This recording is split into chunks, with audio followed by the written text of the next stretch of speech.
안녕하세요. 세상의 유혹 가운데 하나님의 말씀을 증거하는 김태민 목사입니다. 삼상을 세운 고 이병철 회장은 사후세계가 매우 궁금했어요. 그가 세상을 떠나기 전 가톨릭 신부인 장익주교에게 24개의 질문을 보냈답니다. 세 가지만 간추리자면 신은 존재한가? 인간은 왜 존재하는가? 죽음 이후에는 무엇이 있는가예요. 돈이 많고 명예가 있는 사람에게 해소되지 않는 질문이 있었던 것이죠. 그것은 진리에 관한 것이에요. 이병철 회장이 죽음 앞에서 의지했던 모든 것이 허상임을 알기에 이런 신학적인 질문을 할 수 있었던 것이죠. 여러분 이해 가시나요? 돈이 많고 명예가 있고 권력이 있는 사람이 마지막 자기의 숨이 먹기 이제 직전에 그러한 생각을 한다는 것이죠. 이사야에서 자신을 의지한 민족과 나라들은 심판을 받아요. 우리가 쭉 나눴던 내용이죠. 자신을 의지했다는 것은 곧 타인을 짓눌리겠다는 그런 함축적인 의미가 있어요. 왜냐하면 자신의 힘을 키워야 되잖아요. 타인보다 높아져야 해요. 타인을 짓밟아야 된다는 것이죠. 이 궁극적인 목적은 하나님을 욕되게 하겠다는 거예요. 하나님께서 창조하신 사람은 짓밟고 또 짓밟고 내가 왕이 되겠다, 신이 되겠다는 것이죠. 하나님을 영화롭게 하기보다는 자신을 영광스럽게 만들겠다는 인간의 아주 내재된 본성이에요. 그 영광스러운 죽음 앞에서 그 영광스러움은 죽음 앞에서 시들어 버린다는 것이죠. 그제서야 이제 신학적인 질문을 하겠죠. 나는 어디로 갈 것인가? 사후세계는 정말 있는가? 심판은 있을까? 라는 생각을 하곤 하죠. 이사야 33장 오늘 본문에서는 예언은 아수르 제국에 대해서 경고하고 있어요. 아수르라고 하면 잘 와닿지 않는 분들도 계실 거예요. 고대 중동에 있는 아주 강대한 하나의 국가였죠. 초강대국이죠. 어떻게 보면 주변 중동을 정복한 그런 나라죠. 초강대국이 되기 위해서는 얼마나 숱한 어려움이 있을까요? 얼마나 어려움이 있을까요? 작은 조직을 운영해 보시는 분들 아실 거예요. 잘해줘도 문제, 못해줘도 문제지요. 몇 명 되지 않는데 정치적인 일이 필요하기도 하죠. 하물며 초강대국이 되기 위해서는 엄청난 피가 흘려야겠지요. 더럽고 추악한 일들도 병행했어야 하죠. 정치에서 높이 올라가면 올라갈수록 깨끗하게 올라가기는 쉽지가 않아요. 더러운 일이라도 더러운 거짓말이라도 서슴지 않고 해야 돼요. 이겨야 되니까요. 힘이 있는 자리에 올랐잖아요. 이 아수르 왕은 자신이 신으로 숭배받기를 원했어요. 모든 왕들이 이런 결과까지 가요. 내가 신이다. 이제 나를 신으로 모셔라. 그래야 통치하기가 쉽고 권력을 유지하기가 강화할 수 있다는 것이죠. 약한 민족들을 더 괴롭히고 힘을 빼야 했어요. 침범하지 못하게요. 그 나라가 바로 아수르 제국이라는 것이죠.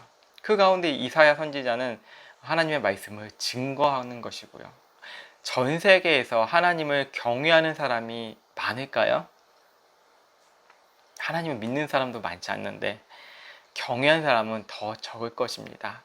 많지 않습니다.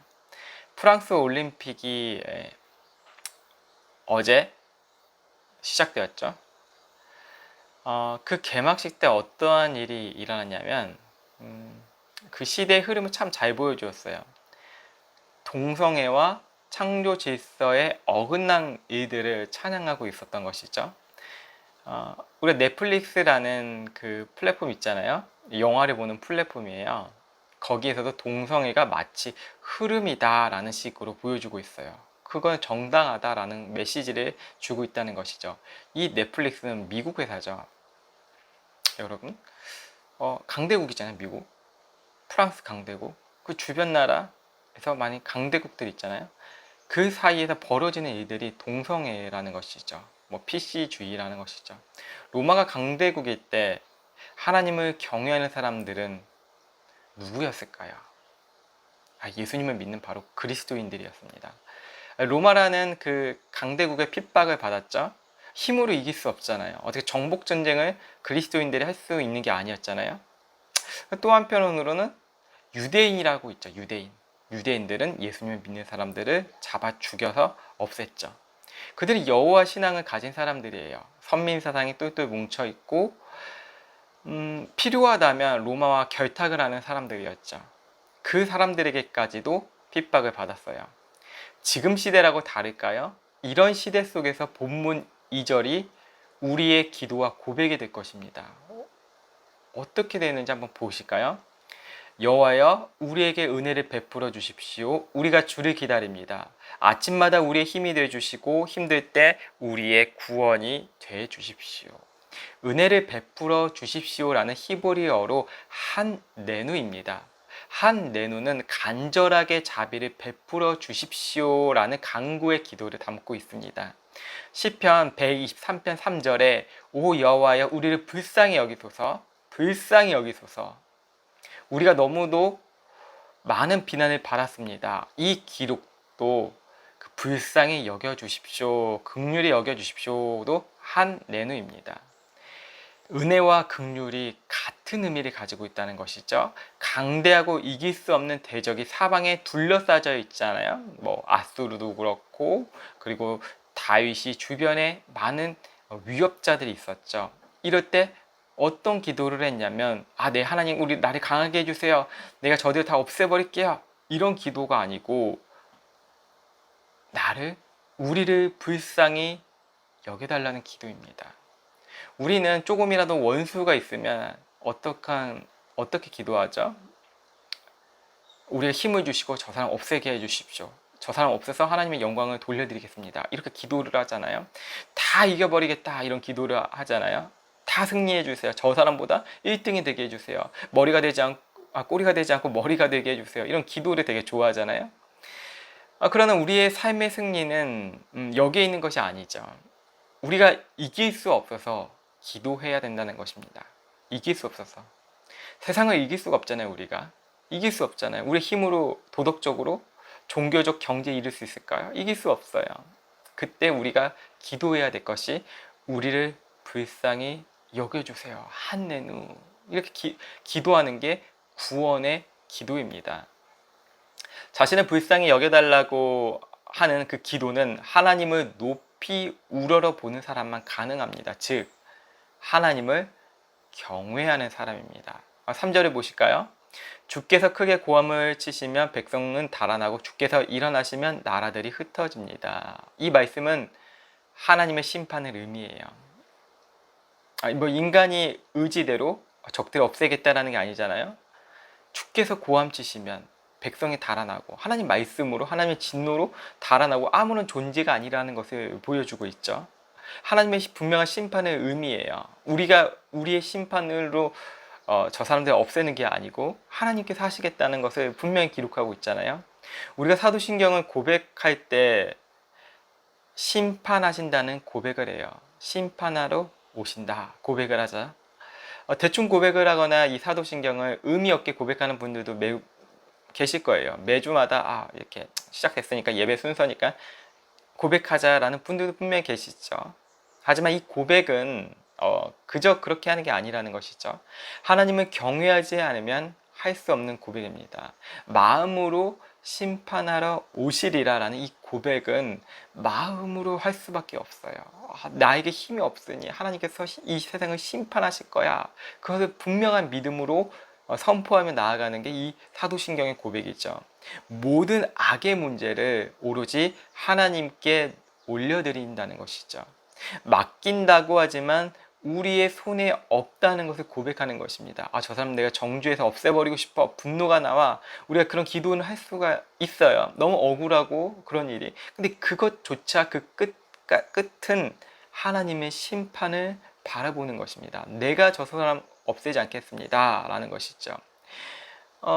다윗에게 좀 더 호감을 보이려고 병사가 사울을 내가 죽였습니다. 이렇게 하다가 오히려 되려 그 병사가 죽었죠. 사울과 요나단 어떻게 했습니다. 이런 사람들이 죽었다는 것이죠. 왜 그럴까요? 다윗은 분명히 사울을 죽일 힘도 있었어요. 기회가 있었고요. 근데 죽이지 않았어요. 무엇이죠? 내가 심판하는 것이 아니라 하나님이 심판하신다는 그 고백을 담고 있어요. 구약과 신약은 그렇게 하나님의 심판을 내가 하는 것이 아닌 하나님을 경외함으로써 그 심판을 하나님께 맡긴다는 것을 고백하고 의미한다는 것이죠. 여러분, 세상에 악의 문제가 있잖아요. 그 어떤 것으로도 해결할 수 없습니다. 우리 주변에도 동네에서 싸우잖아요. 사람들이 자기 정의를 이야기하죠. 아, 내가 맞다, 저 사람 틀리다, 이렇게 이야기하고 다니잖아요. 철학이나 사상과 정치 그리고 법의 정의로도 해결하지 못하죠. 언론을 이용해서 어디에 제보를 하거나 그런 일들이 많잖아요. 근데 양쪽이 싸우는 것을 보면 누가 옳은지 정말로 헷갈릴 정도가 많아요. 어떨 때는 편파적으로 방송하기도 하고요. 언론으로도 해결할 수 없다는 것을 보여주죠. 억울한 일이 있는데 언론이 앞장서 행했다지만 그게 제대로 이루어지지 않는 경우가 너무나 많아요. 뭐 그 대상이 높은 자리에 있다면 더 언론의 힘으로도 이기기가 힘든다는 것이죠. 악은 날로 커져가는데 교육을 통해서도 이 악을 해결할 수 없다는 것이죠. 그래서 완전한 공의, 완전한 정의, 그 심판이 필요한 것입니다. 우리의 인생에서요. 전 인류에게 이 심판이 필요해요. 이 심판 하나님께 맡기고 기다린다는 의미는 하나님을 두려워하며 사랑하지 않으면 자기 정의로 해결하는 그 실패하는 해결, 노력밖에 될 수 없다는 것이죠. 여러분, 세상 한번 보실까요? 세상 한번 쭉 보세요. 대선이 있고 총선이 있고 심지어 동네 이장을 뽑을 때도 자신들만의 정의가 있잖아요. 그 정의는 서로 물고 뜯고 싸웁니다. 이긴 사람이 그것을 정의라고 하고 패배한 사람은 부정적인 일이 일어났다고 분노를 합니다. 자신들이 정의를 외치고 싸웁니다. 투표를 하기 전에 선거운동을 하잖아요. 그때마다 불거지는 게 심판론입니다. 누구누구를 심판하자, 어느 당을 심판하자, 심지어 학교회장 선거에서도 심판론이 있습니다. 자신들이 정의라는 것이죠. 그리스도인의 정의는 유일하신 하나님의 심판을 믿는 것입니다. 이 심판을 두려워하지 않는 세상에서 우리는 우리 자신에게 향하여 우리 자신의 내면을 보고 우리의 영혼을 보고 불쌍히 여겨 주십시오. 하나님, 나를 불쌍히 여겨 주십시오. 기도하는 것입니다. 자신의 실체를 십자가 앞에서 보면 볼수록 내 자신이 불쌍하지 않을 수 없습니다. 아무런 능력이 없다는 것이죠. 자기 자신을 다스리지 못하고 이 세상의 유혹을 이기지 못하니 하나님께 엎드리는 것입니다. 왕 앞에 엎드리며 벌벌 떠는 사람을 생각해 보십시오. 그에게는 아무런 힘이 없습니다. 권력이 있는 사람 앞에 엎드린 사람은 무서워합니다. 그가 하는 말에 따라서 무엇이든지 이루어지죠. 하나님의 형벌과 심판 앞에서 우리는 두려워 떠는 것이 아니에요. 그리스도께서 하나님의 심판을 대신 십자가 앞에서 받으셨고 우리가 그리스도를 믿음으로 하나님을 경외하며 나아간다는 것입니다. 5절의 고백을 보십시오. 여호와는 드높으시다. 그분은 높은 곳에 거하시면서 공의와 정의로 시온을 가득 채우고 계시기 때문이다. 하나님이 심판하시는 분이라고 믿는다는 것은 그분을 높이 경외하며 영화롭게 하는 일밖에 없습니다. 시대의 문제는 늘 그래왔습니다. 하나님보다 다른 것을 높일 때 자신들의 힘이 들어간다는 것이죠. 자신들의 우상을 높이려는 것입니다. 하나님이 높으시다는 것 바로 기록되어 있지 않습니까? 그분의 정의와 그분의 공의로 시온을 가득 채우고 계시다는 것입니다. 시온은 성전을 의미하죠. 예루살렘 성전이지요. 시온은 구원과 회복의 장소입니다. 또한 시온은 종말의 유일한 희망이라고 말하고 있습니다. 이 시온에 기쁨이 넘친다는 것입니다. 여러분, 유대인이 고대하던 성전이 무너졌잖아요.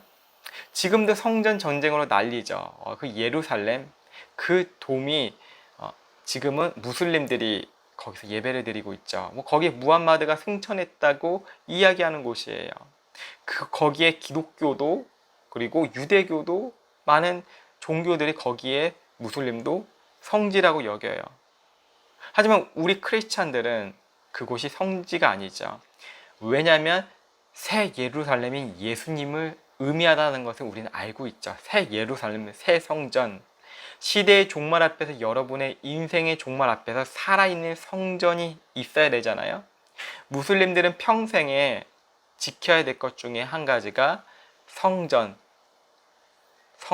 사우디아라비아에 있는 성전에 가는 것이에요. 그곳이 메카죠. 메카를 향해서 하루에 5번씩 기도하잖아요.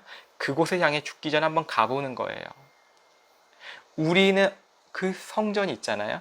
살아있는 성전으로서 예수님 안에 거하는 것이죠. 그 안에 거주한다는 것이에요. 우리에게는 이제 세상 사람들이 죽음 앞에서 신학적 질문을 할 때 우리는 오히려 살아계신 하나님을 경외함으로써 우리의 인생의 마무리를 하죠.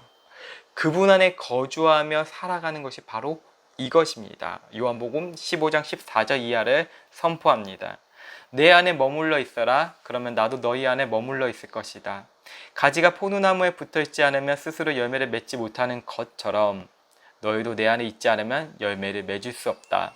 나는 포도나무요, 너희는 가지다. 그가 내 안에 있고 내가 그 안에 있으면 그 사람은 많은 열매를 맺는다. 나를 떠나서는 아무것도 할 수 없다.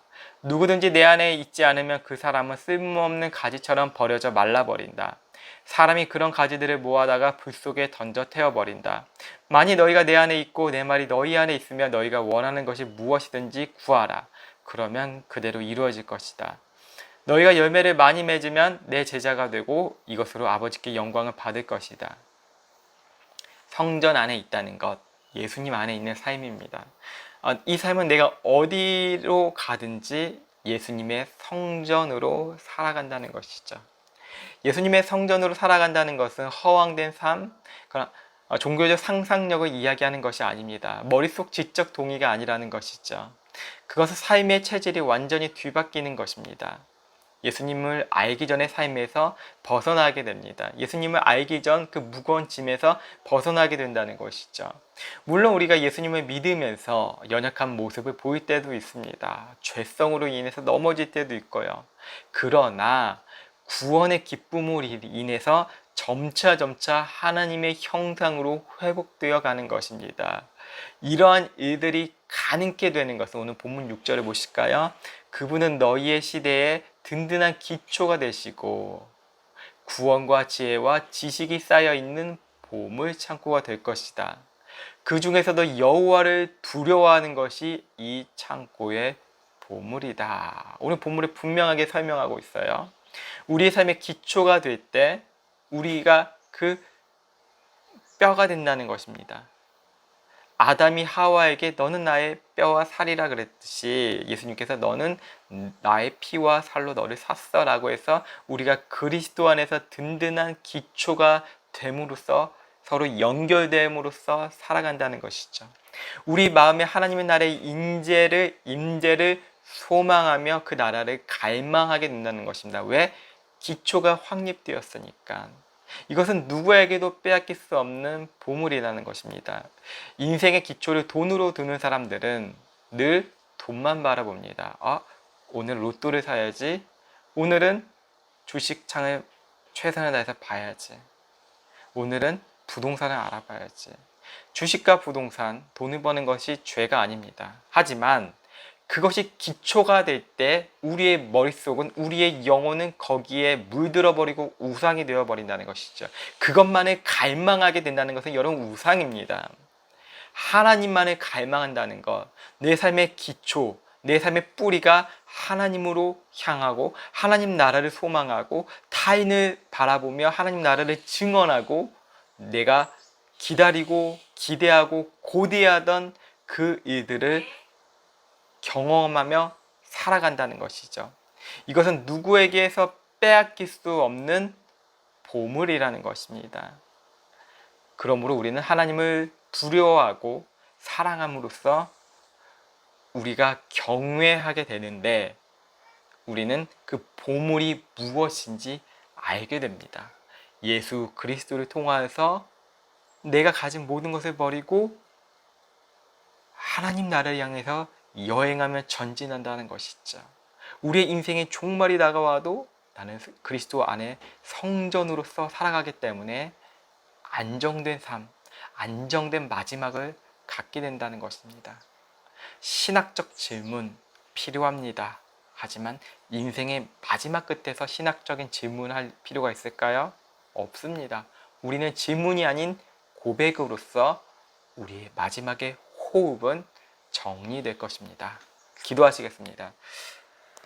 고마우신 하나님 감사드립니다. 우리의 인생의 정리, 인생의 질문들을 그리스도 안에서 해결됨을 선포합니다. 이 설교를 들은 많은 사람들이 나의 본질적인 문제가 돈이 아닌 하나님의 말씀인 진리인 것을 깨닫게 해주시옵소서. 그리스도인들이 하나님의 말씀을 경외함으로써 삶의 발걸음이 그 시온의 성전인 예수 그리스도를 바라보면서 살아가는 우리 모두 될 수 있도록 축복하여 주시옵소서. 모든 인생은 주님께 있습니다. 우리의 숨과 호흡, 우리의 기초이신 하나님께 맡겨져 있음을 고백합니다. 주님, 우리를 이끌어 주시옵소서. 자유케 될 줄 믿으며 살아계신 예수 그리스도의 이름으로 간절히 기도드립니다.